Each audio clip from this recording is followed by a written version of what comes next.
ایک شخص زندگی موت کی جنگ لڑ رہا تھا اور اس کے 4 بیٹے تھے. جو سب سے چھوٹا بیٹا تھا اس نے اپنے دوسرے 3 بھائیوں کو جمع کیا اور ایک عجیب سا فیصلہ ان لوگوں کے سامنے رکھا. کہا دیکھو والد بیماری سے جنگ لڑ رہے ہیں اور انہیں خدمت کی ضرورت ہے.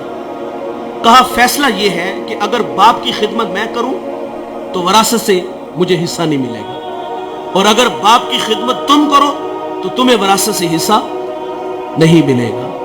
تینوں نے نظریں ملائی. کہا باپ تمہارا، اور اس کی آرزو بھی یہی تھی کہ میں باپ کی خدمت کروں.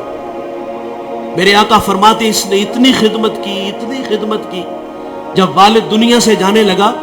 وہ ہمارے پنجابی میں کہتے ہیں نا کہ جا پتر تینوں ستّے ہی خیران ہے. جب دنیا سے اس کا والد گیا تو اس پہ راضی گیا. زندگی کی بہاریں لیل و نہار کروٹیں بدلتے رہے. الاختصار، ایک شب وہ سویا اور خواب میں کوئی اللہ کا بندہ ملا. اس نے کہا کہ فلاں شجر کے نیچے 100 درہم پڑا ہے، جاؤ اٹھاؤ اور لے آؤ. وہ کہتا ہے کہ آیا کہ اس میں برکت ہے؟ کیونکہ کثرت اور ہے برکت اور ہے. کہا اس میں برکت نہیں ہے. صبح اٹھ کے وہ خواب اپنی بیوی کو سنایا تو بیوی نے کہا گھر کے حالات آپ کے سامنے ہیں، ہمارے گھر میں فاقے ہیں، تو جائیں اور جا کے اٹھا لیں. کہا نہیں جاؤں گا. وہ فرماتے میں دوسرے دن پھر سویا تو مجھے وہی بزرگ ملے. کہا بیٹے وہاں 10 درہم پڑے ہیں. کہا برکت ہے؟ کہا برکت نہیں ہے. تیسرے دن پھر ملے. کہا وہاں 1 درہم پڑا ہے. کہا برکت ہے؟ کہا ہاں اس میں برکت ہے. گئے اور وہاں 1 درہم پڑا تھا، اٹھایا اور بازار چلے گئے. اور وہاں ایک شخص آواز دے رہا تھا 1 درہم میں 2 مچھلیاں. کہتے میں نے درہم دیا اور مچھلیاں لے کے گھر آ گئے اور ان کے پیٹ چاک کیے اور دونوں سے ایک قیمتی موتی نکلا. وہ موتی لے کے بازار گیا، سنار کو دکھایا تو اس نے کہا پورے بازار میں اس کی قیمت کوئی نہیں دے سکتا. بھلا زمانہ تھا، آج تو دھا لگا لیتے ہیں نا. کہا پورے بازار میں اس کی کوئی قیمت نہیں دے سکتا. یہ بات بادشاہ وقت تک پہنچی.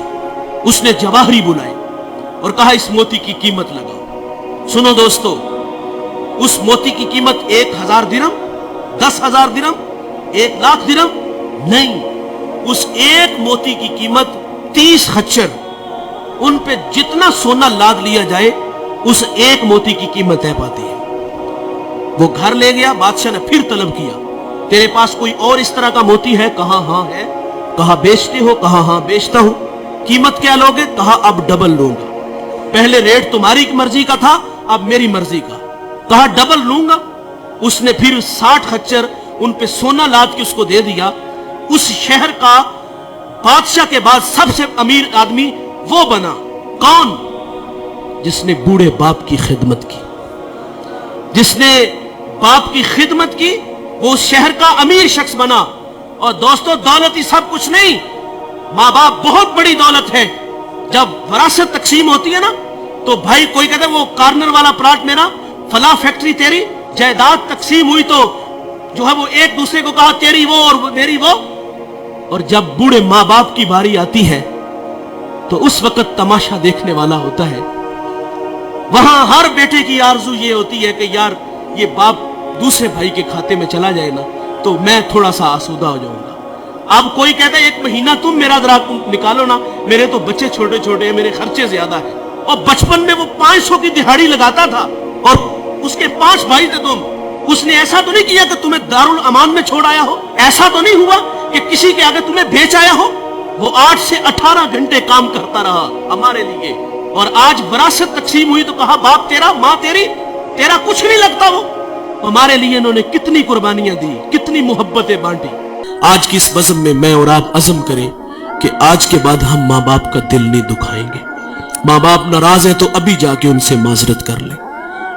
یقین جانے ایک لمحہ لگتا ہے. میں پچھلے دنوں توبہ ٹیک سنگھ ایک جگہ خطاب کرنے گیا تو وہ بچہ مجھے دلائل دینے لگا کہ والدین کی زیادتی ہے. بڑی عجیب سی باتیں کرنے لگا. لیکن میں نے اس کے دل کے دروازے پہ دستک دی. اللہ کا شکر ہے کہ وہاں جھٹکا لگا اور وہ مجھے کہتا وہ نہیں مانے گے. میں نے کہا جاؤ تو صحیح یار. وہ کہتے میں کل جاؤں گا. محض زندگی وفا کرے نہ کرے جاؤ یار. وہ 10 منٹ بعد واپس آیا. وہ کہتا ہے یار یہ تو کائنات ہی عجیب سی ہے. میں بس جا کے ہاتھ باندھ کے کھڑا ہوا ہوں اور مجھے میرے باپ نے مجھے سینے سے لگا لیا. یہ بڑے کمال کے لوگ ہیں، ایک بار ملیں گے دوبارہ نہیں ملیں گے۔